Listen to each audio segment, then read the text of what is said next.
Hi అండి. ఈరోజు group two group టూలో భాగంగా మనం ఎస్ఎన్టీ ఎస్ఎన్టీ ఫిఫ్త్ యూనిట్ అయితే స్టార్ట్ చేసుకున్నాము. ఇంతవరకు అయితే సెకండ్, థర్డ్, ఫోర్త్ కంప్లీట్ అయితే మనం చేసుకున్నాము. ఇదేంటంటే ఫస్ట్ ఇదేంటంటే మనకి ఫస్ట్ సిలబస్ ట్రాకింగ్ అనమాట. తర్వాత మనకి రెండోసారి సిలబస్ ట్రాకింగ్ ఉంటుంది. అలా మనకి ఎగ్జామినేషన్ అయినంత వరకు ఈ సిలబస్ అనేటటువంటిది మనం కరెంట్ అఫైర్స్కి లింక్ చేస్తూ అప్డేటెడ్గా కంటిన్యూ ప్రాసెస్ జరుగుతుంది విత్ ఫ్రీ ఆఫ్ కాస్ట్ మనకైతే జరుగుతుంది. ఇంతవరకు ఎవరైనా సబ్స్క్రైబ్ చేసుకోకపోతే సబ్స్క్రైబ్ చేసుకోండి. సబ్స్క్రైబ్ చేసుకున్న వాళ్ళకి ధన్యవాదాలు. ముందుగా మనం ఫిఫ్త్ యూనిట్ చూద్దాం. వన్స్ ఫిఫ్త్ యూనిట్ అయిపోయిన తర్వాత సెకండ్, థర్డ్, ఫోర్త్, ఫిఫ్త్ ఈ యూనిట్లకి మనం ప్రీవియస్ ఇయర్ క్వశ్చన్స్ కూడా చూద్దాం. అప్పుడు మీకు ఒక క్లారిటీ వస్తుంది మనం సిలబస్ ఎలా కవర్ చేస్తున్నాం ఏమిటి అనేది. అయితే ఫిఫ్త్ యూనిట్ అనేది మనకు చాలా ఇంపార్టెంట్ మేజర్ పోర్షన్. ఇందులో నుంచి ఎక్కువ బిట్లు అనేటటువంటివి రావడానికి అవకాశం ఉందన్నమాట. అయితే ఇక్కడ మనం చూసుకుంటే దీన్ని నేను 4 భాగాలుగా విభజించాను. అందులో మొదటి భాగం ఎన్విరాన్మెంట్ ఛాలెంజెస్ అన్నమాట, పర్యావరణ సవాళ్ళు. అందులో మొట్టమొదటి మన కాన్సెప్ట్ గ్లోబల్ వార్మింగ్. మొదటి కాన్సెప్ట్ గ్లోబల్ వార్మింగ్, దానికి కారణమైనటువంటి వాయువులేంటి, ఇదంతా అవుటర్ వ్యూ. ఇన్నర్ వ్యూ అంతా నేను డీప్గా ఎక్స్ప్లెయిన్ చేస్తాను. అలాగే తర్వాత మనకి వాటి యొక్క ప్రభావాలు ఏంటి, ఒకవేళ అవి భూతాపం అనేటటువంటిది జరిగితే మనకి ఎటువంటి విపత్తులు వస్తాయి, ఇవన్నీ వస్తాయి అన్నమాట. ఇవి కూడా డిస్కషన్ చేస్తాం. అలాగే రెండో కాన్సెప్ట్ని ఎలా విభజించానంటే క్లైమేట్ చేంజ్, వాతావరణ మార్పు కింద విభజించాను. వాతావరణ మార్పులలో ఏమేమి ఉంటాయి, గ్లోబల్ వార్మింగ్ అలాగే వాతావరణ మార్పుకి వాటి యొక్క భేదాలు కూడా మనం చూస్తామన్నమాట. అలాగే ఆమ్ల వర్షాల గురించి చూస్తాము. ఆ తర్వాత ఓజోన్ డిప్లీషన్ లేయర్ ఎలా క్షీణతకి గురయ్యిందో చూస్తాము. అలాగే ఓషన్ అసిడిఫికేషన్ అనమాట, సముద్రం ఆమ్లీకరణ ఎలా జరుగుతుంది. అలాగే ఇదంతా పార్ట్ 1లోకి వస్తుంది. పార్ట్ 2 ఏం చెప్పుకున్నాం, క్లైమేట్ చేంజ్. ఈ క్లైమేట్ చేంజ్లో మనకి ఏంటంటే పర్యావరణ సవాళ్ళ మీద ప్రపంచం ఎటువంటి యాక్షన్స్ తీసుకుంది, అందులో మన ఇండియా యొక్క పాత్ర ఏంటి, ఇవి కూడా మనం డిస్కషన్ చేస్తాం. ఇది అవుటర్ వ్యూ. ఇందులో ప్రోటోకాల్స్ ఉంటాయి, కన్వెన్షన్స్ ఉంటాయి, కాన్ఫరెన్స్లు ఉంటాయి. ఇది చాలా పెద్ద చాప్టరు. దాదాపు మనకి ఒక 10 నుంచి 15 వీడియోలు అయితే రావడానికి అవకాశం ఉంటుంది. అలాగే క్లైమేట్ చేంజ్, ఈ క్లైమేట్ చేంజ్ భారతదేశం ఎటువంటి చర్యలు తీసుకుంది, ఇవన్నీ మనం చూస్తామన్నమాట. అలాగే మన యొక్క యాక్షన్ ప్లాన్స్ ఎలా ఉన్నాయి. 4వ పార్ట్ సస్టైనబుల్ డెవలప్మెంట్ గురించి, అది కూడా ఇచ్చాడు. తర్వాత వ్యాధుల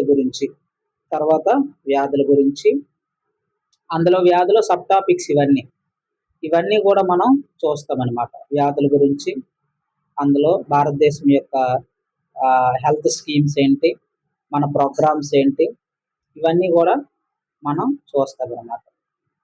ఇలా మనకి ఇంపార్టెంట్ అవుటర్ వ్యూ లుక్ కూడా ఇచ్చానన్నమాట. ఇవన్నీ అవుటర్ వ్యూ లుక్. ఫైనల్గా మనం రివిజన్ చేయాలంటే మన ఫార్ములా ఇది, రివిజన్ ఫార్ములా. ఇవన్నీ చూడాలన్నమాట. ఇవన్నీ డిస్కషన్ చేస్తాం. ఫైనల్లో ఇవి చూసుకుంటే సరిపోతుంది. అయితే ముందుగా మనం ఏంటంటే ఫస్ట్ గ్లోబల్ వార్మింగ్ గురించి డిస్కషన్ చేద్దాం. ఫస్ట్ కాన్సెప్ట్ మనకి గ్లోబల్ వార్మింగ్. జస్ట్ ఇక్కడ నేను అవుటర్ లైన్సే పెడతాను. ఇన్నర్ లైన్స్ అంతా కూడా మన ఎక్స్ప్లెనేషన్ ఎలా ఉంటుందో మన సబ్స్క్రైబర్స్కి ఆల్రెడీ తెలిసి ఉంటుంది. కాబట్టి కొత్తగా చూస్తున్న వాళ్ళైతే సబ్స్క్రైబ్ అయితే చేసుకోండి, ఓకేనా. ఫస్ట్ మనం గ్లోబల్ వార్మింగ్ గురించి వెళ్దాము. మన యొక్క పర్యావరణ సవాల్లో global warming first concept.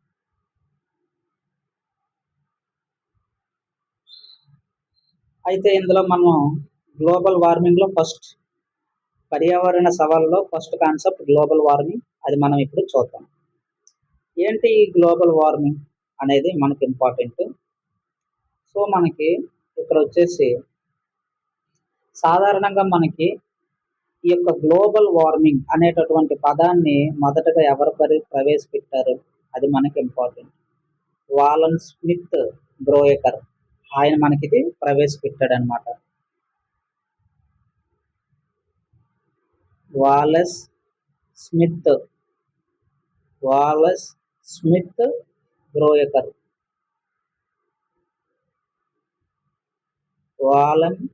Wallas Smith బ్రోయకర్ ఇదైతే ఈయన ప్రవేశపెట్టాడు అనమాట. అయితే ఇక్కడ మనం చూసుకుంటే అలాగే ఫాదర్ ఆఫ్ గ్లోబల్ వార్మింగ్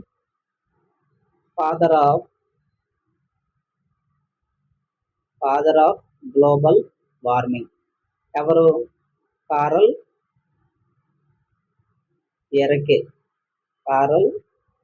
ఎరకే. ఈయన మనకి ఫాదర్ ఆఫ్ గ్లోబల్ వార్మింగ్ గా చెప్పుకుంటాం అనమాట. అయితే మనకి ఇక్కడ ఈ గ్లోబల్ వార్మ్ అనేటటువంటిది ఎలా అవుతుంది అనేది ఇంపార్టెంట్. ఇక్కడ మనం చూసుకుంటే ఇది మన సన్ అనుకుంటే మనకి సన్ నుంచి ఏంటి, మనకి సూర్యుడి నుంచి సూర్యపుటం అనేటటువంటిది వస్తుంది అనమాట. సూర్యుడి నుంచి మనకి సూర్యపుటం అంటే ఏంటి? సూర్యుడి నుంచి వచ్చేటటువంటి కాంతి కిరణాలు అనమాట.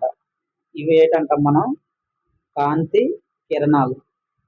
ఈ యొక్క కిరణాలు ఎప్పుడైతే మన భూమి పైన పడతాయో ఈ యొక్క కిరణాలు అనేటటువంటివి, ఇది మన భూమి అనుకుంటే ఈ కిరణాలు అనేటటువంటివి మన భూమిపై పడతాయి అనమాట. భూమిపై పడి ఏం చేస్తాయి? పరావర్తనం చెందుతాయి.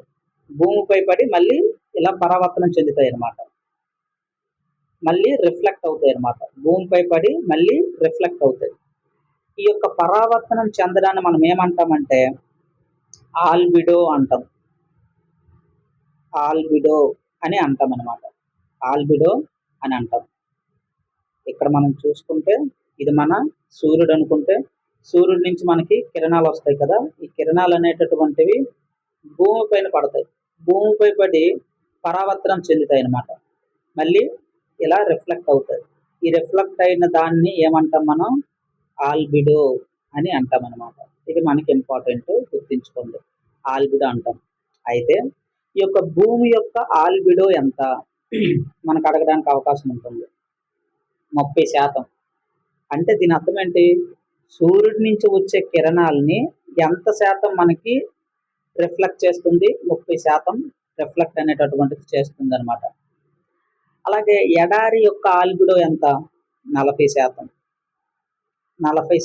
ఎడారి యొక్క ఆల్బిడో. ఇది మనం గుర్తించుకోవాలన్నమాట. అంటే ఈ యొక్క సూర్య కిరణాలు అనేటటువంటివి మనకి ఈ ప్రాసెస్లో ఎలా వస్తాయంటే ఇవి అధిక శక్తిని కలిగి ఉంటాయి. ఈ యొక్క మనకి సూర్య కిరణాలు అనేటటువంటివి అధిక శక్తిని కలిగి ఉంటాయి. అలాగే తక్కువ తరంగ దైర్ఘ్యాన్ని కలిగి ఉంటాయి అన్నమాట.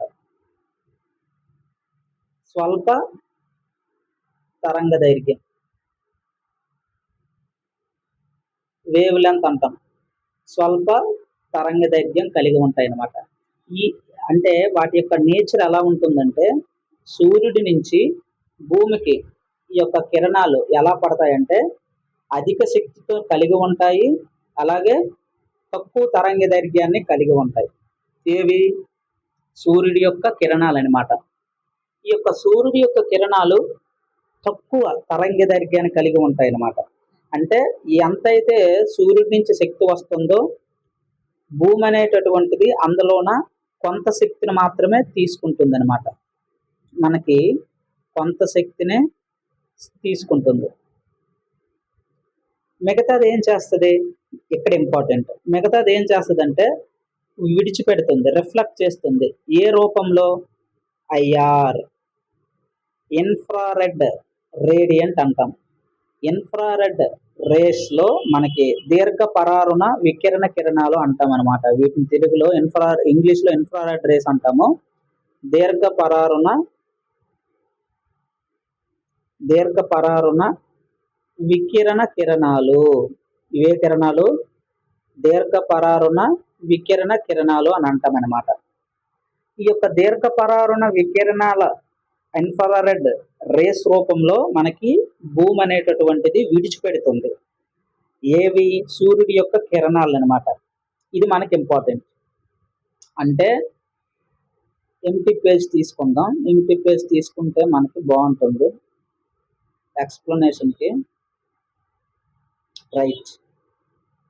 ఇప్పుడు గ్లోబల్ వార్మ్ అనేటటువంటిది డెఫినేషన్ ఫార్మేషన్ అవుతుంది. చూడండి, ఇక్కడ మనకి సూర్యుడు ఉన్నాడు. సూర్యుడి నుంచి మనకేంటి భూమి మీదకి సూర్య కిరణాలు అనేటటువంటి వస్తాయి. ఈ కిరణాలు అంతటినీ భూమి గ్రహించుకోదు, కొంత శక్తిని గ్రహించుకుంటుంది.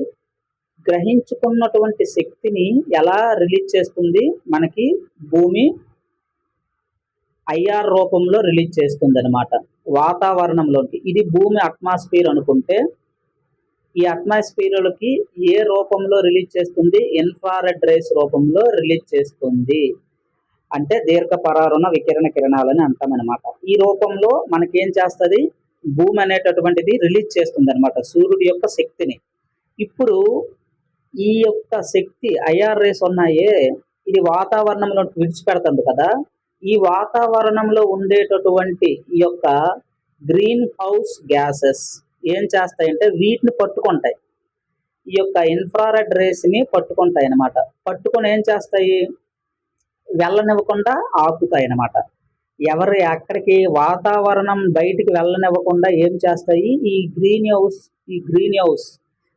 హౌస్ గ్యాసెస్ అనేటటువంటివి పట్టి ఉంచుతాయి అన్నమాట. ఏదైతే ఇన్ఫ్రారెడ్ రేస్ ఉన్నాయో అవి వాతావరణం నుంచి బయటకు వెళ్ళిపోకుండా ఈ వాతావరణంలోనే ఉండట్టుగా అవి ఆపుతాయి అన్నమాట. వీటి వల్ల మనకేమవుతుంది? ఈ వాతావరణం అంతా వేడెక్కుతుంది అనమాట. భూమి యొక్క వాతావరణం వేడెక్కుతుంది. వేడెక్కితే ఏమవుతుంది మనకు తెలుసు, చాలా నష్టాలు జరుగుతాయి. సముద్రం తీరాలు అనేటటువంటి ఉప్పొంగుతాయి. తీర ప్రాంతం అంతా ఉప్పొంగుతుంది. అలాగే భూగోళం ఏదైతే భూమి ఉందో ఈ యొక్క ఫిజికల్ జాగ్రఫీ అంతా కూడా మునిగిపోతుంది అనమాట. అలాగే హిమానీ నదాలు కరుగుతాయి. ఇవన్నీ తర్వాత కాన్సెప్ట్స్ అనమాట. ఇప్పుడు మనకి ఏమర్థమైంది? భూమి ఎలా వేడెక్కుతుందో గ్లోబ్, ఇది మనకేంటంటే అట్మాస్ఫియర్. ఈ యొక్క అట్మాస్ఫియర్ ఇది మనకి భూమి అనమాట. ఇది మనకి సూర్యుడు. సూర్యుడి నుంచి వచ్చేటటువంటి కాంతి కిరణాలు, సూర్య కిరణాలని భూమి అనేటటువంటిది అంతా గ్రహించుకోదు. కొంత గ్రహించుకొని మిగిలిన శక్తిని ఏం చేస్తుంది? రిఫ్లెక్ట్ చేస్తుంది, విడిచిపెడుతుంది దాని యొక్క వాతావరణంలోనికి. ఏ రూపంలో? ఇన్ఫ్రారెడ్ రేస్ రూపంలో విడిచిపెడుతుంది. ఈ ఇన్ఫ్రారెడ్ రేస్ని ఎవరు వెళ్ళనివ్వకుండా ఆఫ్ చేస్తారు? ఈ యొక్క గ్రీన్ హౌస్ గ్యాసెస్ అనమాట. ఇవేంటో తర్వాత మనం ఇప్పుడు చెప్పుకుంటాం. ఈ యొక్క హరిత గృహ ఉద్గారాలు అనేటటువంటివి పట్టి ఉంచుతాయి. మరి ఈ యొక్క వాతావరణం దాటి వెళ్ళనివ్వవు అనమాట. మరి అవి ఎక్కడే ఉంటే ఏమవుతాయి? భూమి అనేటటువంటిది వేడెక్కుతుంది. ఇది మనకి కాన్సెప్ట్. ఇదే గ్లోబల్ వార్మింగ్. ఈ పదాన్ని ప్రవేశపెట్టింది వాలెస్ స్మిత్ బ్రోయకర్. అలాగే ఫాదర్ ఆఫ్ గ్లోబల్ వార్మింగ్ ఎవరు? కార్ల్ ఎరికే. ఈ రెండు గుర్తుంచుకుంటే సరిపోతుంది అనమాట. అయితే ఈ యొక్క గ్రీన్ హౌస్ గ్యాసెస్ అన్నాము, ఇది ఎవరు ప్రవేశపెట్టారు అనేటటువంటి ఇంపార్టెంట్. దీన్ని మనకి ఎవరు ప్రవేశపెట్టారంటే ఐపీసీసీ. ఏంటి IPCC? Inter governmental Panel on Climate change. Inter governmental Panel on Climate change. ఇది మనకి అంతర్ప్రభుత్వ వాతావరణ మార్పుల మండలి. ఇది ఎప్పుడు ఏర్పాటైంది? 1988లో ఏర్పాటైంది. ఇంపార్టెంట్, గుర్తుంచుకోండి. ఇది మనకి ఇన్ఫర్మేషన్ ఇస్తుంది అనమాట. దీన్ని ఎవరు ఫార్మ్ చేశారు? ఈ Intergovernmental Panel on Climate చేంజ్ని మనకి ఎవరు ఫార్మేషన్ చేశారంటే, ముందుగా దీని హెడ్ క్వార్టర్ ఎక్కడ ఉందో తెలుసుకుందాం. దీని యొక్క హెడ్ క్వార్టర్ మనకి జెనీవాలో ఉంది. హెడ్ క్వార్టర్ మనకి ఎక్కడ ఉంది? జెనీవాలో ఉంది. అయితే ఈ యొక్క ఐపీసీసీని ఎవరు ఏర్పాటు చేశారంటే, మనకి 2 సంస్థలు భాగస్వామ్యంగా ఏర్పాటు చేశాయి. ఎవరెవరు? WMO అలాగే UNEP. మనం 3rd 4th చాప్టర్లో చెప్పుకున్నాం ఈ యొక్క UNEP గురించి, WMO గురించి. WMO ఎవరు? World Meteorological Organisation. వీళ్ళెవరు? వరల్డ్ మెట్రలాజికల్ ఆర్గనైజేషన్ వీళ్ళు. మరి ఇదెవరు? United Nations Environment Programme. ఇది మనకు తెలుసు. దీని యొక్క హెడ్ క్వార్టర్స్ ఎక్కడ ఉంది? కెన్యాలో ఉండేటటువంటి దేశంలో నైరోబీ ప్రాంతంలో ఉందన్నమాట దీని యొక్క హెడ్ క్వార్టర్. అది మనం గుర్తుంచుకోవాలి. అయితే మనకి యునైటెడ్ నేషన్స్ ఎన్విరాన్మెంట్ ప్రోగ్రామ్ ఎప్పుడు ఏర్పడింది అది కూడా మనకు తెలుసు. 1972లో ఏర్పడింది. ఈ 2 సంస్థలు కలిపి దేన్ని ఏర్పాటు చేశాయి? IPCC, inter governmental Panel on Climate change. ఇది 1972లో ఏర్పడింది. ఇది 1988లో ఏర్పడింది. ఇవి గుర్తుంచుకోవాలన్నమాట.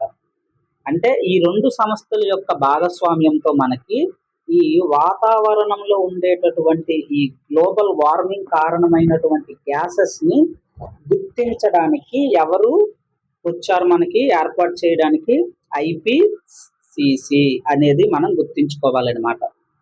అది మనం గుర్తుంచుకోవాలి. అయితే ఇక్కడ మెయిన్ ఈ యొక్క IPCC యొక్క లక్ష్యం ఏమిటి? ఎవరు ఏర్పాటు చేశారో తెలుసుకున్నాం. 2 సంస్థలు, UNEP అలాగే WMO. ఇది ఇప్పుడు ఏర్పాటైందంటే 88లో ఏర్పాటైందని చెప్పుకున్నాం IPCC. మరి దీని లక్ష్యం ఏమిటి అంటే ప్రపంచ దేశాలకి ఏం చేస్తుందంటే ఇది నివేదిక సమర్పిస్తుంది అనమాట. ప్రపంచ దేశాలకు నివేదిక సమర్పిస్తుంది. నివేదిక దేని మీద నివేదిక సమర్పిస్తుంది? మానవ కార్యకలాపాల వలన వచ్చే మార్పులను అలాగే ముప్పును ముందుగానే ఊహించి ఇదేం చేస్తుందంటే నివేదికని సమర్పిస్తుంది అనమాట. ప్రపంచ దేశాలకి ఇది, ప్రతి దేశానికి కూడా మనం ఇదేం చేస్తుందంటే వాతావరణంలో వచ్చే మార్పులను ఎవరి వల్ల? మానవుడు కార్యకలాపాల వలన వచ్చే మార్పులను ముప్పును అంచనా వేసి ప్రపంచ దేశాల ప్రభుత్వాలకు ఏం చేస్తుంది? ఇది నివేదిక ఇస్తుంది.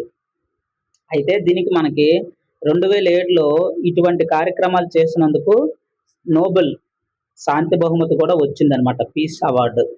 ఇది మనం గుర్తుంచుకోవాలి ఈ యొక్క IPCCకి అనమాట. అది మనకి ఇంపార్టెంట్. బాగానే ఉంది. ఇంతవరకు గ్లోబల్ వార్మింగ్ అంటే ఏంటో చెప్పుకున్నాము. అలాగే దానికి పూనుకున్నటువంటి సంస్థ IPCC గురించి కూడా తెలుసుకున్నాము. హెడ్ క్వార్టర్ ఎక్కడ ఉంది, దాని యొక్క లక్ష్యం ఏమిటి తెలుసుకున్నాము. బాగానే ఉంది. అయితే ఈ యొక్క IPCC అనేటటువంటిది ఏం చేసిందంటే దీంతో పాటు మనకి ఇంకొక సంస్థ కూడా ఉందన్నమాట. దీంతో పాటు మనకి ఇంకొక సంస్థ ఏది? UNFCCC. ఈ 2 సంస్థలు కలిపి మనకి UNFCCC అంటే అర్థం ఏంటి మనకి? United Nations Framework Convention on Climate Change. Note చేసుకోండి. United Nations Framework Convention on Climate Change. అయితే ఇది ఇప్పుడు ఏర్పడింది మనకిది తెలుసు. ఈ యొక్క రియో సమ్మిట్లో మనకి ఏర్పడింది 1992లో అనేసి మనం చెప్పుకున్నాము. అయితే ఈ యొక్క సంస్థలు భాగస్వామ్యం ఈ 2 సంస్థలు కలిపి మనకి ఏం చేశాయంటే 6 గ్యాసెస్ని మనకేం చేసిందంటే 6 వాయువులని గ్రీన్ హౌస్ గ్యాసెస్గా పేర్కొన్నాయన్నమాట. గ్రీన్ హౌస్ గ్యాసెస్గా పేర్కొన్నాయి. ఎన్ని వాయువులని? 6. ఏ సంస్థలు? IPCC, UNFCCC. Green house gases ఏంటి అనేది ఇవి మనకి చెప్పాయి అన్నమాట ఈ 2 సంస్థల ప్రకారం. ఇంకా చాలా వాయువులు ఉన్నాయి, ఇంకా వాటిని గుర్తించలేదు ఈ సంస్థ. అయితే ఏంటి ఈ 6 వాయువులు చెక్ చేసుకోవాలి మనం ఒకసారి. మొదటిది కార్బన్ డైఆక్సైడ్, చాలా డేంజర్. రెండవది మీథేన్. మూడవది నైట్రస్ సంబంధించింది అనమాట. N2O nitrous oxide. నెక్స్ట్ తర్వాత HFC హైడ్రోఫ్లోరో కార్బన్స్. అలాగే మనకి PFC పెర్క్లోరో ఫ్లోరో కార్బన్స్. అలాగే SF6 అంటే ఇన్ని మనకి కెమిస్ట్రీలో హెక్సా. ఏ హెక్సా అది? Sulphur hexa fluoride. ఇవన్నీ మనం దేనికి సంబంధించినగా చెప్పుకోవచ్చు? ఫ్లోరైడ్కి సంబంధించి చెప్పుకోవచ్చు. ఎందుకు? ఇందులో అన్ని ఫ్లోరైడ్ కామన్గా ఉంది. హైడ్రోఫ్లోరో కార్బన్స్, పెర్ఫ్లోరో కార్బన్స్, అలాగే సల్ఫర్ హెక్సా ఫ్లోరైడ్, ఇవన్నీ ఫ్లోరైడ్కి సంబంధించింది. ఇవి carbon dioxide, methane, nitrous oxide, ఇవి గుర్తుంచుకోవాలి. అయితే ఒక్కొక్కటి మనం తెలుసుకోవాలి. తెలుసుకుంటే గ్లోబల్ వార్మింగ్ గురించి తెలుసుకున్నట్టు ఉంటుందన్నమాట. మొట్టమొదటిగా మనకి ఏంటి? Carbon dioxide. ఈ సోర్స్ కార్బన్ డైఆక్సైడ్కి మనకి సోర్స్ ఎక్కడి నుంచి వస్తుంది? కార్బన్ డైఆక్సైడ్కి సోర్స్ ఇదే మనకి అత్యంత ప్రధానమైనది అనమాట. ఎందుకంటే ఇదే మెయిన్ కాలుష్య కారకం. ఇదే మెయిన్ అనమాట కాలుష్య కారకం. ఎందుకంటే ఇదే మనకి ఒక 70% అనేటటువంటిది పట్టి ఉంచుతుంది అనమాట. అట్మాస్ఫియర్లోనే ఈ యొక్క ఇన్ఫ్రారెడ్ రేస్ని వాతావరణం నుంచి బయటకు వెళ్లకుండా ఇదే పట్టి ఉంచుతుంది అనమాట. అది మనకి ఇంపార్టెంట్. 70% ఇదే ఆపేస్తుంది అనమాట. దీనికి సోర్సెస్ ఏంటి? ఎక్కడి నుంచి ఇది ఉద్భవిస్తుంది? మానవుడి వల్లే. శిలాజ ఇంధనాలను మండించినప్పుడు వస్తుంది. అంటే ఏంటి? బొగ్గు, సహజ వాయువు, కిరోసిను, ఇటువంటివన్నీ మండించినప్పుడు మనకి వస్తుందన్నమాట. అలాగే అడవి నిర్మూలన చేయడం వల్ల, డిఫారెస్టేషన్, అడవి నిర్మూలన చేయడం వలన, అలాగే సిమెంట్ పరిశ్రమలు ఎక్కువగా ఉత్పత్తి చేస్తాయి అన్నమాట. వీటిని సిమెంట్ పరిశ్రమలు ఎందుకు ఇవి సోర్సెస్ అన్నామంటే, ఉదాహరణకి మీరు ఇవి ఎలాగా మనకు తెలుసు, బొగ్గును మండించినప్పుడు కానీ, సహజ వాయువును మండించినప్పుడు కానీ, కిరోసిన్ వీటిని మండించినప్పుడు కూడా మనకేమవుతుంది? థర్మల్ పవర్ ప్లాంట్స్ వల్ల కార్బన్ డైఆక్సైడ్ వాతావరణంలోనికి విడుదలవుతుందని మనకు తెలుసు. కానీ అడవుల నిర్మూలన, సిమెంట్ పరిశ్రమలు ఎందుకు అన్నామంటే, ఉదాహరణకి ఇది మన భూమి అనుకుందాం. దీని మీద మనకి అడవులు లేవు అనుకోండి, అడవులు లేవు, అప్పుడు ఏమవుతాయి? ఇప్పుడు కార్బన్ డైఆక్సైడ్ ఉంది. ఈ కార్బన్ డైఆక్సైడ్ని పీల్చుకోవాలంటే ఎవరు ఉండాలి? మనకి మొక్కలు ఉండాలి. మొక్కలు పీల్చుకోవడానికి చెట్లు లేకపోతే కార్బన్ డైఆక్సైడ్ మరి ఎక్కడ ఉంటుంది? కార్బన్ డైఆక్సైడ్ ఎక్కడ ఉంటుంది? వాతావరణంలో ఉంటుంది. ఈ యొక్క అట్మాస్ఫియర్లో ఉంటుంది అనమాట. వాతావరణంలో ఉండిపోతుంది. మరి ఇంకా లోనకి వెళ్ళదనమాట. సింక్స్ వీటికి లేవు. మరి సోర్సెస్ పీల్చుకునేటటువంటి సోర్స్ లేనప్పుడు ఏమవుతాయి? గాల్లోనే ఉండిపోతాయి. అంటే వాతావరణంలో ఉండిపోతాయి. అంటే భూమి వేడెక్కిపోతుంది. తద్వారా ఇది కూడా మనకి ఇంపార్టెంట్. అడవులు, అందుకు అడవుల నిర్మూలన చేయకూడదు అని అంటాం. కాబట్టి కార్బన్ డైఆక్సైడ్ అనేటటువంటిది చెట్లు లేకపోతే ఏమవుతాయి? వాతావరణంలోనే మనకి ఉండిపోతాయి. తద్వారా భూమి వేడెక్కిపోతుంది. ఎందుకంటే మనకి బేసికల్గా ఇక్కడ కార్బన్ డైఆక్సైడ్ అనేటటువంటి వాయువు ఏంటంటే, ఇది ఉష్ణాన్ని గ్రహించి ఉంచేటటువంటి వాయువు అనమాట. ఇది ఉష్ణాన్ని గ్రహించి ఎక్కువసేపు ఉంచేటటువంటి వాయువు. అది వదలదు. ఉష్ణాన్ని గ్రహించి అలా ఉంచుతుంది అనమాట. ఆ ఉష్ణాన్ని గ్రహించి ఉంచుతుంది ఎక్కడ? వాతావరణంలో. మరి వాతావరణం కింద ఎవరున్నారు? ఈ యొక్క భూమి ఉంది. కాబట్టి ఇది వేడెక్కుతుంది. అది ఇక్కడ మెయిన్ మ్యాటర్. అయితే ఇక్కడ మనం చెప్పుకోవాల్సి అనుకుంటే, గ్రీన్ హౌస్ గ్యాసెస్ చెప్పాం కదా 6. ఈ యొక్క 6 100% ఇవి ఉత్పత్తి అవుతున్నాయంటే, ఇందులో మనకి కార్బన్ డైఆక్సైడ్ శాతం ఎంత అని చెప్పుకున్నాము? 70% ఇదే ఉంటుంది. దాదాపుగా అటు ఇటు ఒక 72% కార్బన్ డైఆక్సైడ్. మరి మీథేన్ పరిస్థితి ఏంది? ఒకసారి పర్సంటేజెస్ నోట్ చేసుకోండి, తర్వాత డెప్త్లో వెళ్దాం. మీథేన్ మనకి 21% ఉంటుంది. మీథేన్ మనకి 21% ఉంటుంది అనమాట. ఇక్కడే అయిపోయింది అనమాట. ఏంటి 93 ఎక్కడే అయిపోయింది. మిగిలినవన్నీ తక్కిన సోర్సెస్ అనమాట. నైట్రస్ ఆక్సైడ్ ఉందని చెప్పుకున్నాం కదా, N2O నైట్రస్ ఆక్సైడ్. ఇది మనకి ఎంత ఉంటుంది? ఒక 5 to 6% ఉంటుంది. 5 to 6%. మరి ఇంకా ఫ్లోరైడ్కి సంబంధించి ఫ్లోరినేటెడ్ గ్యాసెస్ అని చెప్పుకున్నాం కదా, ఏంటేంటి? HFC, హైడ్రోఫ్లోరో, పెరక్ఫ్లోరో, అలాగే SF6. ఈ మూడిటి వల్ల కలిపి మనకి ఒక 2 to 3%. వీటి వల్ల మనకి ఎంత? ఒక 2 to 3%. ఇంకేటి ఉన్నాయి? ఈ అంతే అయిపోయినాయి, మరి ఇంకేం లేవు. అన్నిటిని కలిపేసామన్నమాట. అయితే carbon dioxide 72%, methane 21%, nitrous oxide 5 నుంచి 6%, ఈ ఫ్లోరినేటెడ్ గ్యాసెస్ అంతా కలిపి ఒక 2 to 3%. మొత్తం కలుపుకుంటే 100. ఇప్పుడు ఒక్కొక్క గ్యాస్ గురించి చూద్దాం. ఒక్కొక్క దాని గురించి మనం చూసుకుంటే, కార్బన్ డైఆక్సైడ్ గురించి ఆల్రెడీ చూసాం, దాని యొక్క పరిస్థితి ఏంటి. ఇక్కడ ఇంకొక ఇంపార్టెంట్ పాయింట్ ఏంటంటే కార్బన్ డైఆక్సైడ్, కార్బన్ మోనాక్సైడ్. మరి కార్బన్ మోనాక్సైడ్ మనం ఈ యొక్క గ్రీన్ హౌస్ గ్యాసెస్లో చూపించలేదు. ఎందుకు గుర్తించలేదు? ఈ రెండిట్లో ఏది డేంజర్ అంటే కార్బన్ మోనాక్సైడే డేంజర్. ఎందుకంటే ఇది ఒక వస్తువు పాక్షికంగా కాలిస్తే వస్తుంది, ఒక వస్తువు పూర్తిగా కాలిస్తే కార్బన్ డైఆక్సైడ్ వస్తుంది, పాక్షికంగా కాలిస్తే కార్బన్ మోనాక్సైడ్ వస్తుంది. డేంజర్ ఎవరంటే కార్బన్ మోనాక్సైడే. కానీ ఇది ఎక్కువసేపు ఉండదు గాలిలో, ఇది ఎక్కువసేపు ఉంటుంది, ఇది వేడిని కలగజేస్తుంది. అందుకే దీన్ని యాడ్ చేస్తామన్నమాట. అది మనం గుర్తుంచుకోవాలి.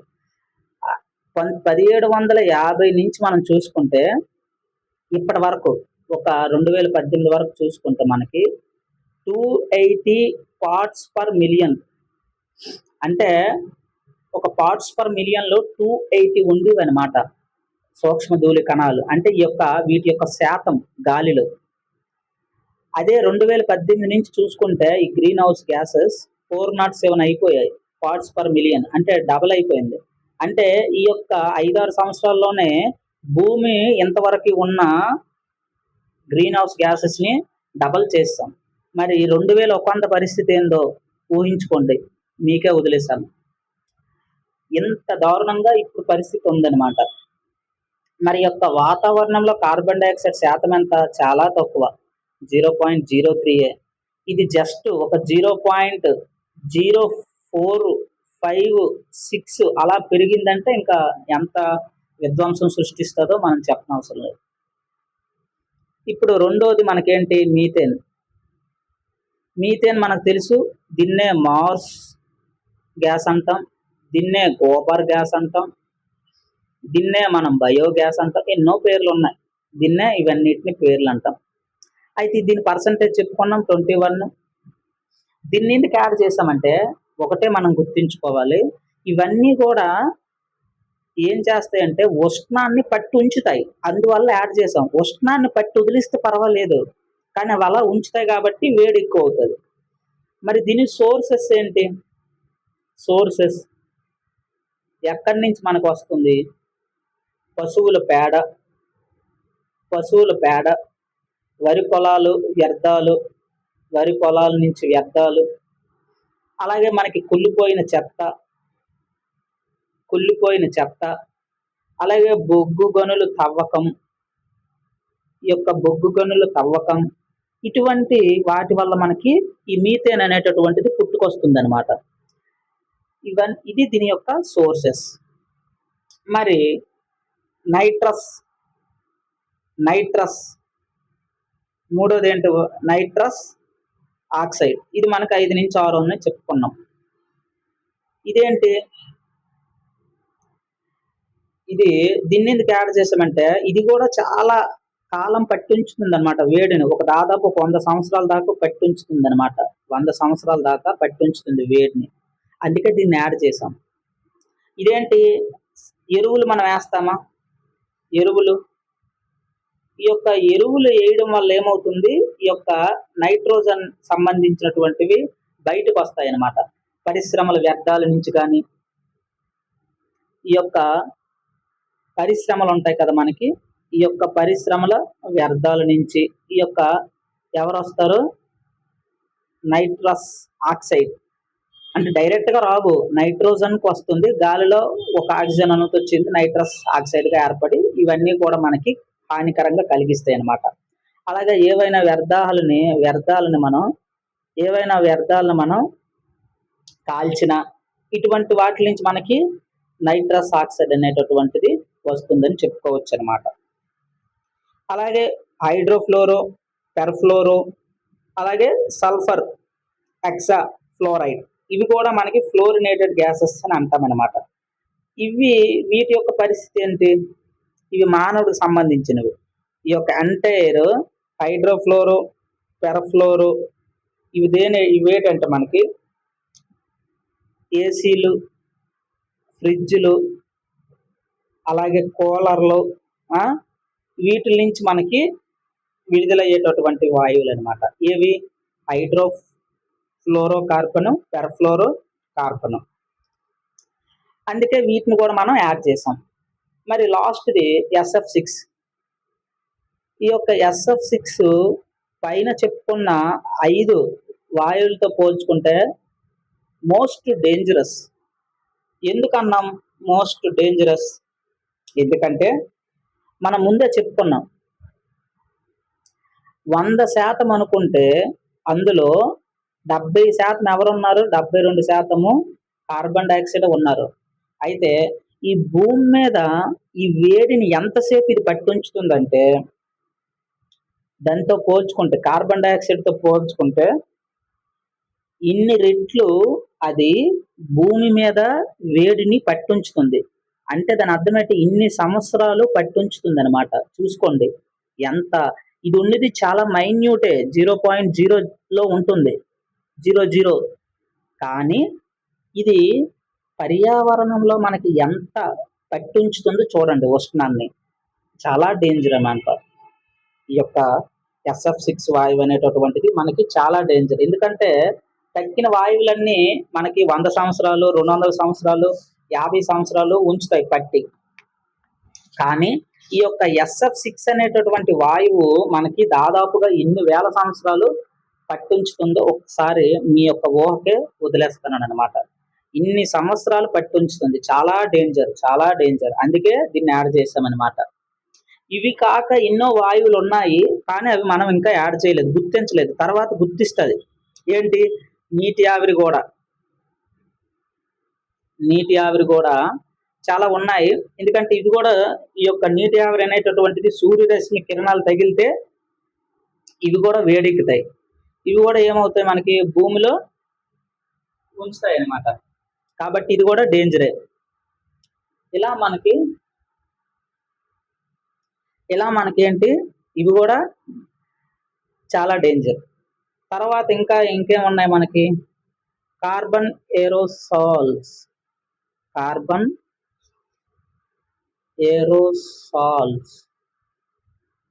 ఇవి కూడా ఉన్నాయి. ఏంటి ఈ కార్బన్ ఏరోసాల్స్ అంటే, ఇప్పుడు మనం చెప్పుకున్నాం కదా 6, ఇవి ఒక 2, 8, వీటితో పాటు ఇవి కూడా ఉన్నాయి కార్బన్ ఏరోసాల్స్.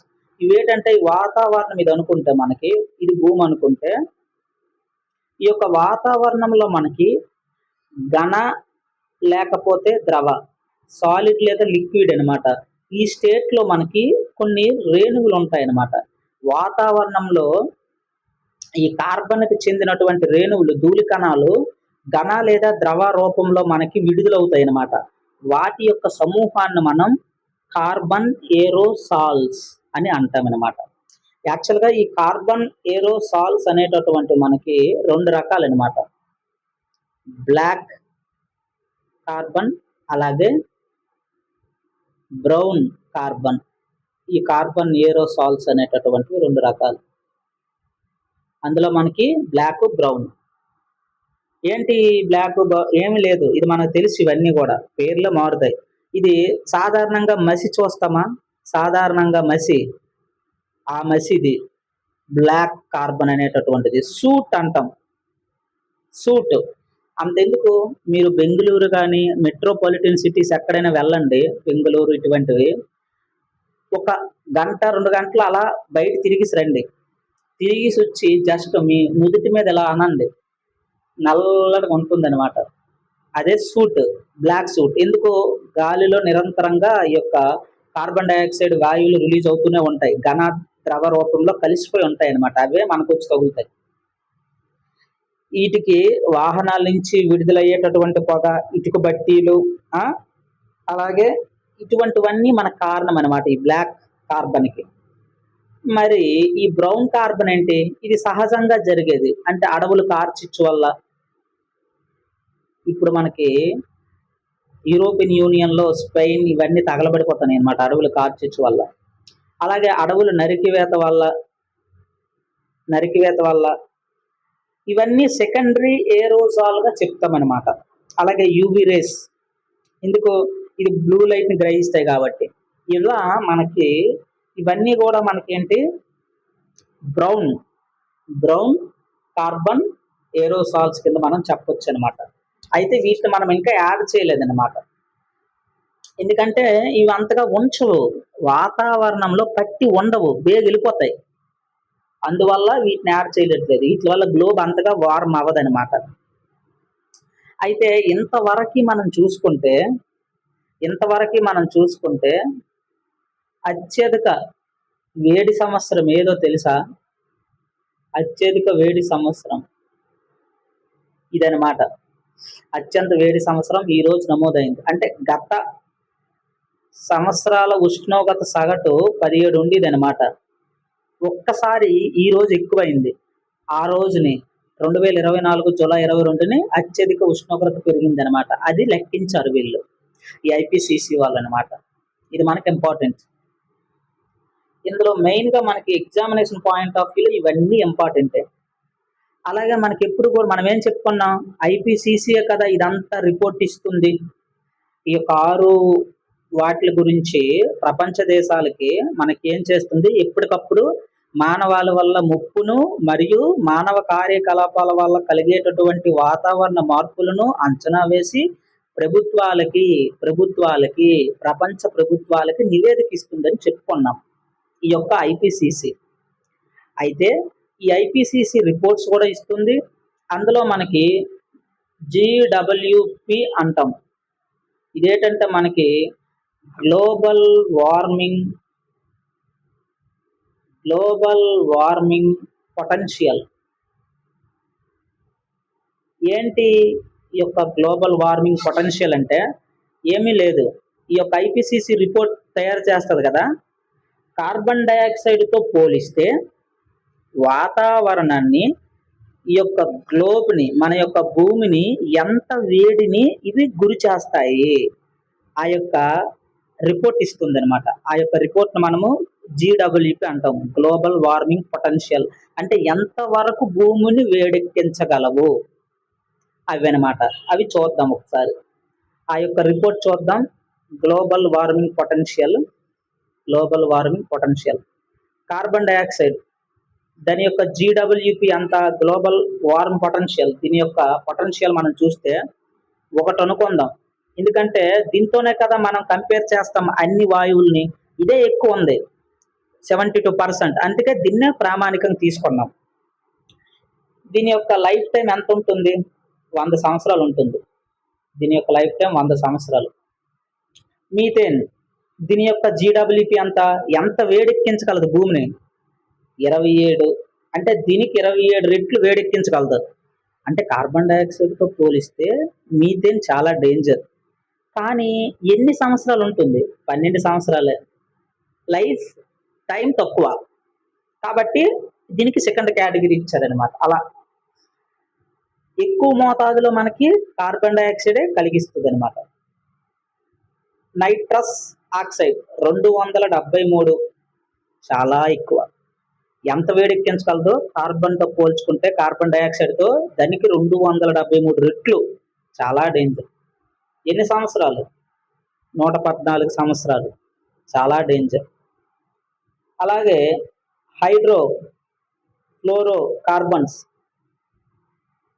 ఎన్ని రెట్లు? కార్బన్తో పోల్చుకుంటే ఇన్ని